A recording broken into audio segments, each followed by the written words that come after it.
entertain a motion to reconvene for public hearing. Madam Chair, I move that we reconvene for public hearing. Second. We have a motion and a second. All in favor signify by saying aye. Aye. Are there any opposed? The motion carries and the budget will be presented by Dr. Weston. Yes, thank you, Ms. Pittman, members of the school board. I'm going to start, for your handouts, I think it's on page 3. You'll see this slide here. It starts with the revenue. So I'm skipping some of the background information since we've presented this a couple of times now. And I just want to make sure that I do share with you the majority of what's new in the budget, but also to remind those that are here and those that are from home, what are the things that are still in the operating budget. So this slide just shows you exactly what is in our school operating fund for this upcoming school year. We do anticipate $58.2 million. Remember, this is based on the governor's proposed budget back from December. We are still waiting to see if there are going to be any changes to be made. So we only can build the budget based on what was proposed back in December. So that is our revenue, and you can see where the various areas are, what the changes are. We are anticipating asking the county, and we have asked the county for an additional $585,000, and I will be showing you where that is, and the majority of that is in compensation, but you can see the other areas. Our total budget is increased by about $1.9 million for the upcoming school year.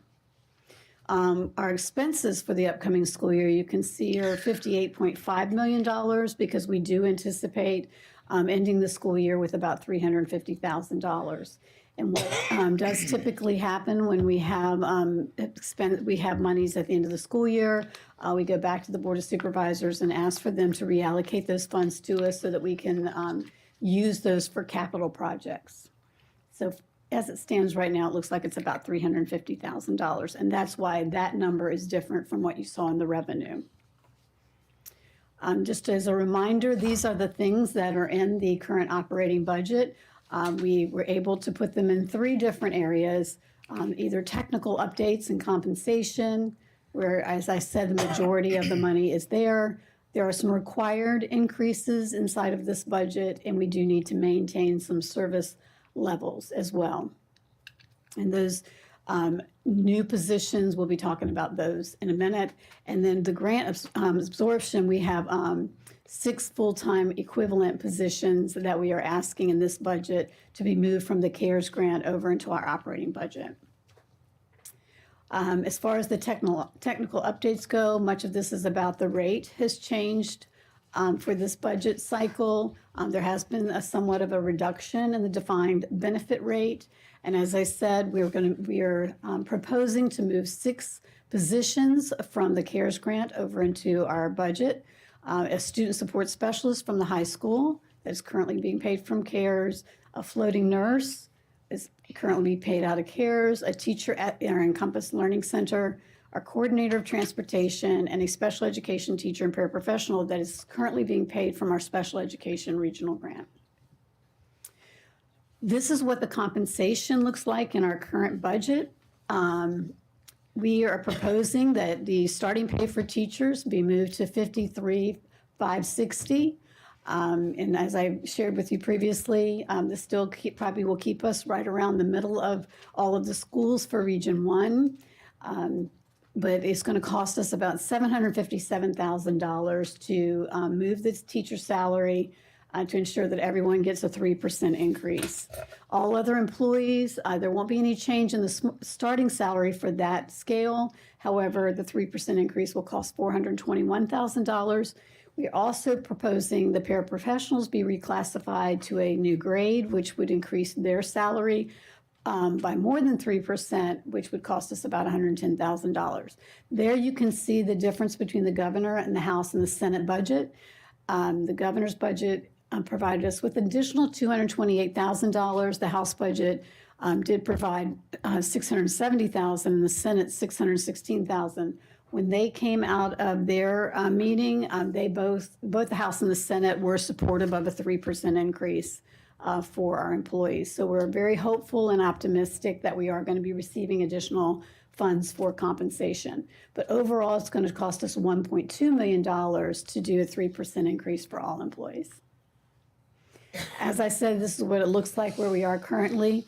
But just as we're moving our beginning teacher salary scale, we're pretty certain that all the other school systems will follow suit. And you can see that we'll probably still fall right there in the middle. Here are some of our required increases. You did approve the custodial contract. It is going to cost us a little bit more than what we had previously budgeted for, but we were able to work that into our budget for the upcoming school year. And there's some other costs there that are required increases, curriculum writing and contracted services and the like, utilities, physical therapy. Are some of those contracted services do cost us a great deal of money, but those are things that we have to pay, and that's in our budget. And then in an effort to maintain our service levels, these are some of the things that are in our budget this year. Our early childhood programming, we did see there was a decrease in our funding that we received of about $40,000. So this had to do with the Improvement Association, who reported that they were serving so many 4-year-olds, and when they did that, it reduced our funding levels, and so we do need to pick that up and still be able to provide the services to our 4-year-olds, and we have talked to them about that. We want to continue to provide bilingual support and pay for site-based substitutes, and these are some new positions we have for this school year: a student support specialist for the middle school, a technology position. We've lost a couple of positions for the technology department, a half-time speech-language pathologist, a maintenance technician, and a teacher position for a grant that Mrs. Branch worked on. This would be as kind of like growing our own. Some EL tutors and professional development. I will remind you that what's not currently in our fiscal year 25 budget are any recommendations that came from the enrollment study, from the exceptional education study, the transportation study, and our literacy plan. However, you're going to hear me talk a little bit about grant funding that we do have to take care of some of the work for the literacy plan coming up. Other needs that we'll need to consider once they do finalize the budget out of Richmond are some type of maybe hard to staff pay differential for middle school and secondary core areas, and then other costs associated with fuel, long-term substitute pay, and other compensation that were requested as part of this budget cycle. Other needs to be considered, our health insurance came back at about 4.5%, or came back at 4.5%.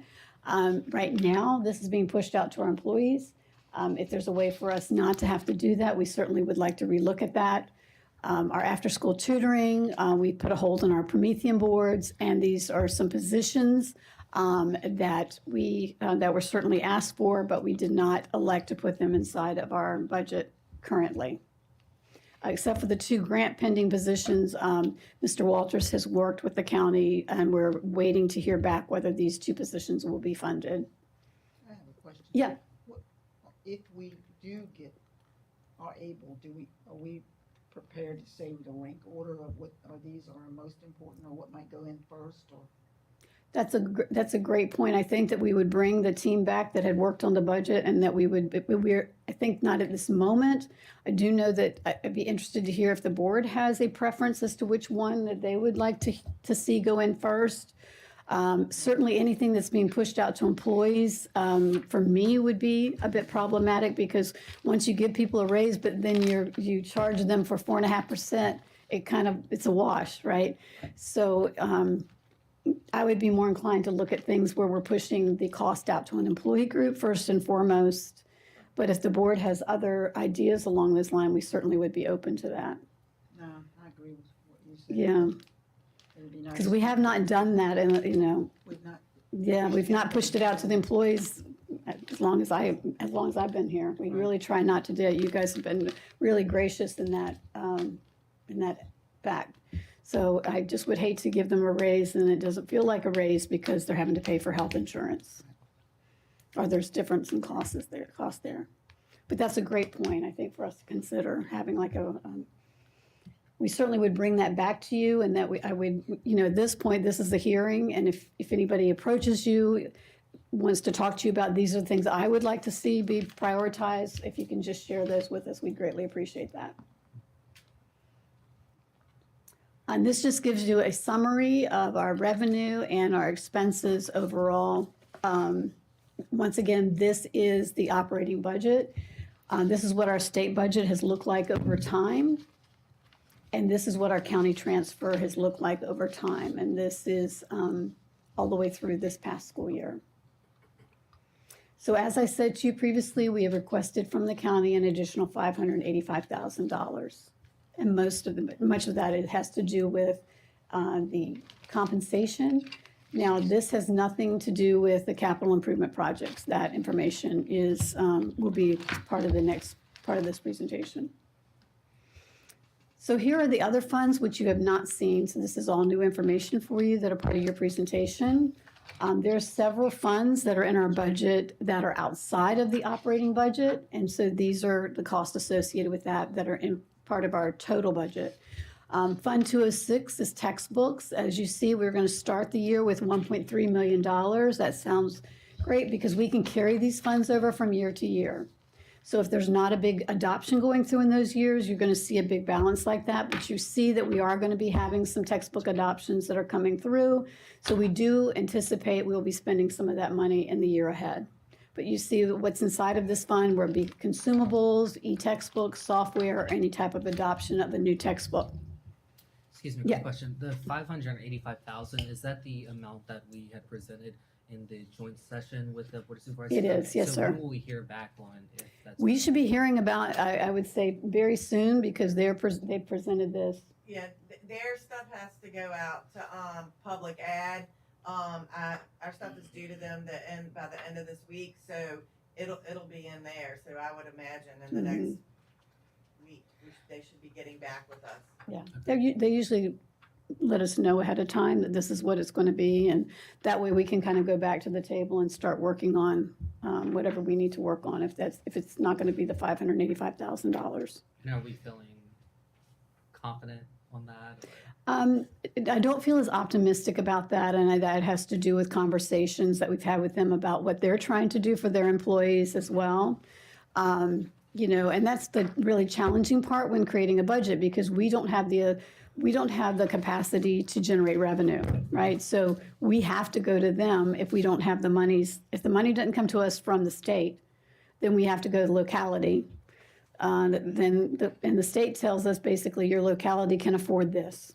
And they've been very, very generous. But if the budget, like this governor's budget, did not provide for any pay increase. So if we want to continue to give our employees a pay increase, the only place we can go is to the locality. So not feeling as optimistic about that because of just conversations that we've had. So we do know that we might have to kind of go back to the table and say, if this is going to be our priority, which it is our priority, what else can we do differently? Certainly we have to do the things that are non-negotiable, but are there some things where we have maintained service levels? Maybe that's an area where we pull back on, and then, if the governor comes back with more money for us, then that's something we can bring back out. But we do need to go ahead and take care of the compensation part because we need to get those contracts out as soon as possible. Yeah. And we're hoping, since the Senate and House both they agreed. right approved a 3% salary increase, that we will get some additional money out of the state budget to fund that. Yes, I do feel very optimistic about that. The school nutrition fund operates separately from our budget, but I just wanted you to be able to see it. We do anticipate that we'll start the school year with about $500,000. This includes federal, state, and local funding. And then so it'll be about total of $2.5 million, but we're going to spend about $2.9 million. It'll leave us only $33,000 at the end of the school year. Christy and I met today about this to talk about just the rising cost of food and supplies and repair and maintenance. Because that ending number there is a little, it's a little close. But they're on it. She and Mr. Walters are working on that, and I'm working with Mrs. Elder to make certain that she has everything that she needs and that budget will be balanced moving forward as well. I did see somewhere that increased the amount of per meal. Yes, that's not Mhm. included in there. Yeah. Cause that came out after. Yeah, Which is good, except it's our customers. right. Yes, that will help. That will help.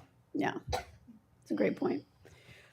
All right, so we do project that we're going to start the school year with a zero balance with the CARES fund because all of that's coming to an end this year. We do have a couple of projects that are still left that are going to cost us about $1.6 million. We will spend all of the $1.6 million. We are not giving any of the CARES money back. And so there would be an ending balance of zero. And those are the two projects that we have left to cover with CARES, the electrical and mechanical projects at Southside and the HVAC replacement at Sunnyside. And that will be taken care of. Both of those will be finished this summer. Our school capital fund, a beginning balance of about $3.9 million, a transfer from the county of $2.3 million, proposed small capital of $150,000. They give us this every year to take care of smaller projects. A transfer from the school fund. We think that our year-end balance right now will be about $350,000. As I said, we usually put that toward capital projects. Our expenditures will be about $6.4 million with an estimated ending balance of $323,000 at the end of next school year. And here's some of the projects right now that we're looking at for the capital. Our large capital would be around Dinwiddie Elementary School, the exterior repair, the boiler replacement at DES, Midway, and the middle school, the electrical upgrades at Sunnyside, and the key cards for Sunnyside Elementary School. Some of our small capital projects are around classroom furniture upgrades. Mr. Walters is working especially at the middle school to get some of that furniture there taken care of, some truck and van replacements, and some refinishing of some gym floors. But certainly he has a very long list of small capital projects from which we can prioritize. Our school grants fund 303, beginning balance about $1.1 million. This is where all of our grants are. Our transfer from the school fund is $140,000, and we expect about $3.7 million in revenue, and with an ending balance of $93,000. And we have, this is Title I, which we have Title I for 4 of our elementary schools. The emphasis there is on literacy. We have a lot of people inside of this grant, but a lot of the efforts are around that, as well as parent involvement and engagement. Our Title II, a lot of that has to do with professional development. Our new teachers are in that, and some support for them as well. Title III have to do with our English learners. Title IV is about student support. And Title VI-B is around special education. And then we have a preschool grant as well. And then we have grants that take care of things for PALS, which is our early reading, project graduation, security, appear. And then, as I talked about before, the money for our literacy grant, that's that all-in money that we recently received. So we'll end up the year with about $100,000. We do have debt service. The interesting thing about these are things that we're still paying on, or the county pays on our behalf, but it's the high school, it's the high school, Sutherland Elementary School, and Dinwiddie Elementary School that we're still paying on, things we're paying on.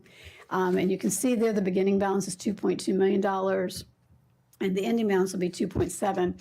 One of the things that they've elected to do, that regardless whether or not the payment itself starts to lessen, they still make the same payment that they made from the very beginning, so that the amount can continue to get smaller and smaller. So that's going to ultimately free it up so that when we're ready to do another big project, they will have the capacity then to take out to get the loans that they need to get in order to do that. And we do foresee that being probably around the middle school. Remember when they refinanced it and they added 10 million and it was not for us, but they added in there? Is that in this? That's an our debt service. That's a part of the refinance that they did on the last But budget. it doesn't show up in here, that's there on their side. The payments show up on their side. Yes, Mhm. that was for the radios, the radio project. They used the high school as basically collateral or to do that. So a summary of all the funds, our budget, start with about $9.5 million. We expect revenue of $73.4 million with the total expenditures of 78.7. This is with grants and everything, and an ending balance of $4.1 million. Most of that's going to be in grants because, as we said, that we do anticipate, most of that, the big money ticket items are going to be in your grant areas. And this just gives you a big picture of what it looks like. The school operating fund is about almost 80% of our entire budget. You see our textbook is 1%. The school nutrition is 4% of our overall budget. Our CARES is 2%. That'll be going away. This is the last year for that. The grants are 5% of our budget. Capital projects are 4%, and debt service right now is at 5% of our budget.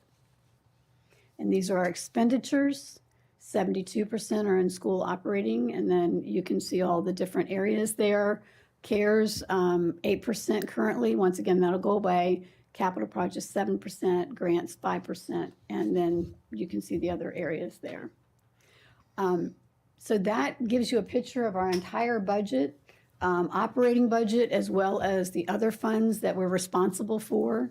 I'm happy to answer any questions that you might have, or Christy, also you see she's brought her notebooks. Any question you have can be answered in in her red notebooks. We're happy to answer any question that you might have. The one question I did have, Yeah. it's more just procedural. Yeah. You had mentioned the Olin, Virginia, I think, Mhm. project that's going on there. I had just heard that there may have been like a lot of strings attached, with that funding.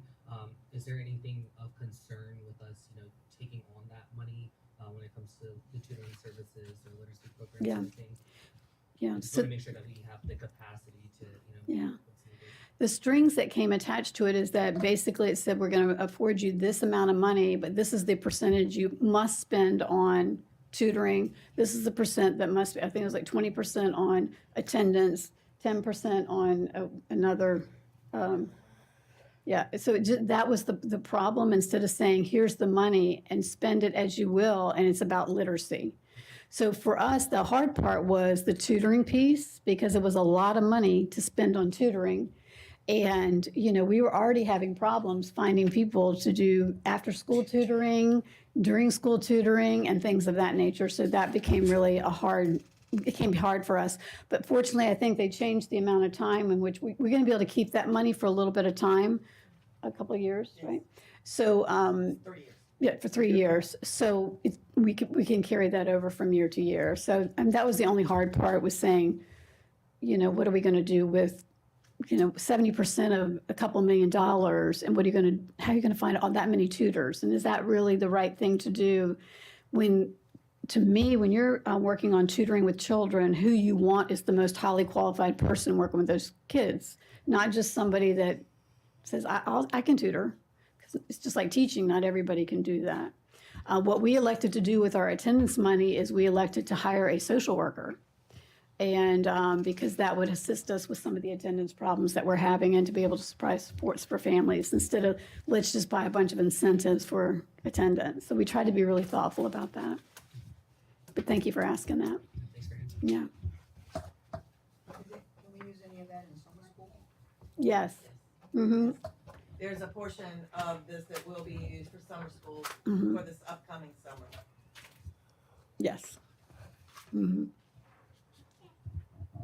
So there's no approval for this evening. It's really more of another awareness, but to show the entire budget. For the next couple of weeks, we will continue to take comments or thoughts or ideas that people have, and hopefully maybe we'll even get more information from Richmond.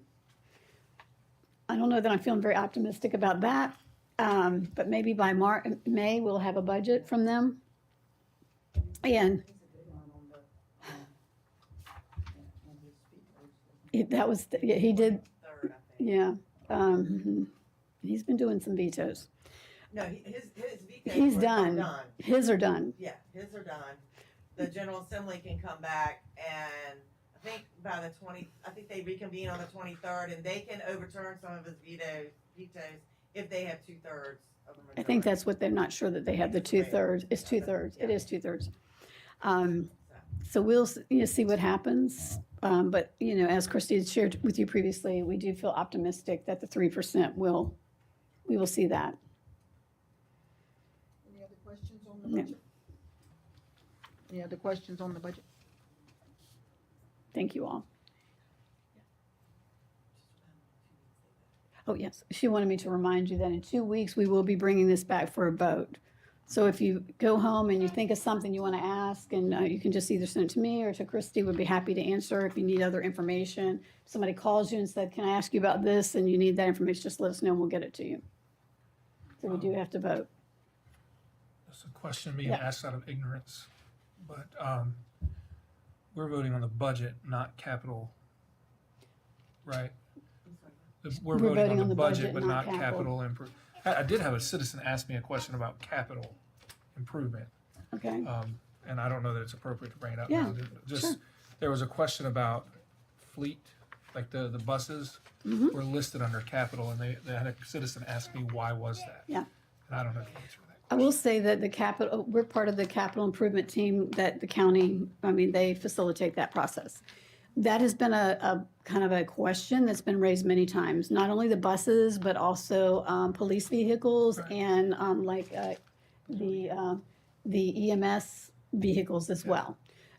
So the recommendation to the committee was all of those vehicles need to just go somewhere because it's just, you need to do this every year. Right. That it's like a non-negotiable. It shouldn't be something that then takes away from projects that would change from year to Right, year. right. So that's what they're considering right now. Would that get dumped in the budget then, if they did that? No, it would just be, they would have that as kind of a addendum to the capital project, but it's just one that that's always going to get Right. funded. Like, it doesn't become, you don't have to prioritize buses. Right. Because right now, what we have to do is we have to say, here are the 5 projects we have, and here's the ranking that we have for them. Well, you have to put buses because you got to Right. have You safe have to have buses, buses. right?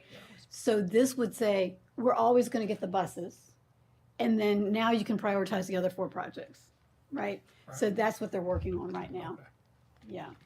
And historically, sometimes the big ticket items would land on the CIP, and then if anybody, county or us, had the money, we'd do it, but sometimes they would get pushed back. Right. So sometimes we'd ask for 5 buses and end up getting 2. So that's how come they sometimes landed in CIP instead of the regular budget. But I agree with Dr. Weston. We know we're gonna need X Right. number of buses a year. Right. And then they know they need X number of police cars. That's right. So it might as well be part of So the, you shouldn't have to come in regular there and say, budget. please give us 6 buses. Mr. Walters has a list of, when, you can't ride them after a certain time or drive them after a certain mileage, and Right. so they're looking to move that off. Did you want to say something? This does, Mr. Walker, include the capital projects Yes. that they did approve Yeah. for us for next year Oh. in our budget. It is included in the Yes, Or- yes, Or they Okay. will be that approving, they will be, that they're proposing to approve, which were those ones we listed, yes. Okay, in there, okay. The ones that we put, yes. yes, Mhm. yes, That has not been acted on yet. yes. Okay, that makes sense. Since you had mentioned the cost of the bus, I was just wanting to know if we have any grant funding for those. I do know, completely unrelated conversation, but I know that EPA was recently doing a grant for rural communities when it came to electric buses. Yeah. Right. So I'm just wondering if there's anything similar that, whether diesel Do you or want what to- have you, if we've explored There grants for are, that. there's, I'm sorry. you won't- No, Yeah, did you want to? There are a couple grant programs, the new one is the propane buses. The problem we're having is the changeover to them, we have to find somebody who can help the grant funding with the changeover, whether it be working on them mechanically, whether it be, fueling them or getting, the electric stations. Now, the one thing we do have an advantage of is Dominion Power is in Dinwiddie, Yeah. so, we haven't been able to tap into that yet, but we have explored it. To be honest, for me, the change is a little nerve wracking. We have a lot of challenges with transportation. I didn't want to add a challenge, Mhm. but it may come a time when we need to explore changing the type of bus we have. But for us right now, the most affordable and the most reliable is the diesel bus, Mhm. because they are Right. cheaper. Well, They're I'm about not saying $30,000 cheaper. right. That wasn't. But I think it was I just an, just- it was, you were just giving an that was example, just but an just example, grant funding in yeah. general. Because we would be here for hours talking about electronic buses. You know, Petersburg, I believe, has Yes. a few. I've seen them Yes, on the road. uh-huh. And it's But- the distance too. We have a problem with the size of our county. You know, Colonial Heights and Petersburg are in 8 square miles. Right. Yeah. Right. But I'm intrigued by it, and I think it'd be neat to try to do it. I heard it Mhm. last a lot longer. Yeah. But there are grant funding. We do constantly get grant funding and look into it, make you see if we apply. A lot of times we miss it, but if we do apply, if we do qualify, we do look into it. Great point. Thank you. Thank you. Thank you, Ms. Pittman. Thank you. Any other questions about the budget, or if not, we would entertain a motion for adjournment from the public. Whoops, wait a minute. Are there any public comments, Ms. Golson? No one has signed up. Any comments from the board? All right. Dr. Weston has been doing and Christie have been doing a good job with that. It's no easy thing to do a budget this size, and I know there's some people who do larger, but it's a lot of work going in and out and doing it over and over again. And I do appreciate that. And it seems like each year, you know, we're concerned about it, but it works out. And I thank you for your patience, your all that strength that you have to do things to work with that budget. I would entertain That's it. a motion Do and you a carry second those books for around adjournment. everywhere, Miss Fleming? That's a good question. Those are, but that is your, Only to the special meetings.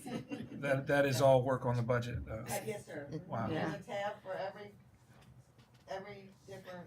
wow. She has about 100 of those in her office, if you'd like to Wow. take a tour Yes. one day. Thank you Yes. for your, that's She's phenomenal. extremely organized. She knows where everything is. She knows where everything is. That's fine. Good pile cap. It's it's impressive. Madam Chairperson, I move that we adjourn the public hearing. We have a motion and a second. All those in favor signify by saying aye. Aye. Any opposed? And we are adjourned. Thank you so much for your efforts. I'm sure whoever will replace